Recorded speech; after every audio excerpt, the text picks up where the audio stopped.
We're here with Zach from Welzoo. Zach, tell us about yourself and your startup. Okay, my name's Zach. The website is welzoo.com, and it's a free platform to raise funds for organizations. Essentially, anybody who wants to help support a cause, whether it's a nonprofit or a student organization on a college campus, joins at welzoo.com, makes our website their homepage, just the first website they see when they go online. Yeah. And then each day that they do go on the internet, we make a donation to that cause that they've chosen. Wow, this is a really cool idea. How did you get the idea for that? Oh, wow, let's see. So it starts a few years ago back in Michigan, where my partners and I are from. Let's see, in middle school and high school, we used to volunteer for a couple of different nonprofits, but mainly one called the Friendship Circle, Okay. which was a really cool organization for children with special needs. We'd go there once or twice a week. They had a whole mock city with a bank, a library, different streets with bicycles the kids could rent and use, and it was kind of for the purpose of teaching them life skills. Okay.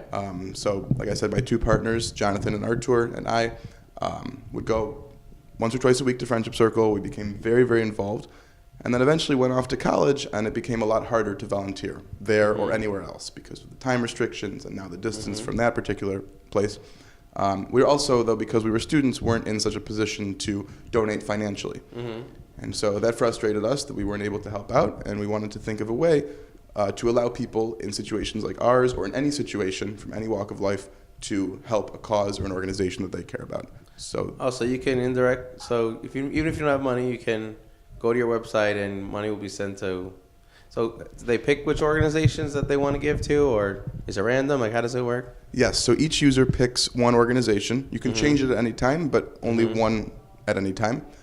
We have a complete list of all the nonprofits in the U.S. There's about 1.6 million of them. Wow. And several thousand student organizations as well. Yeah. And So, the, okay. Yeah. the money comes from our sponsors on the site. So essentially, when you sign up, you tell us what you're interested in, and then every day you go online and hit our website, we show you a cool piece of content, whether it's a blog post, a news article, etc., from often one of those companies who are sponsoring.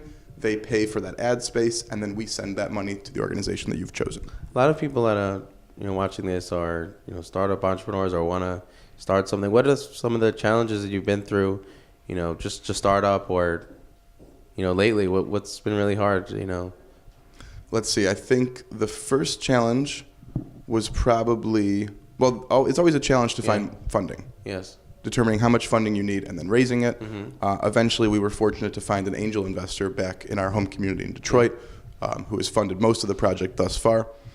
I'd say a big challenge was getting the site developed. We had to go through 3 or 4 programming firms. Wow. It was difficult to get their full attention to really work the time that was necessary to build the site. Eventually, we ended up, thankfully with our funding, being able to bring our own developer on board full time. Oh, that's great.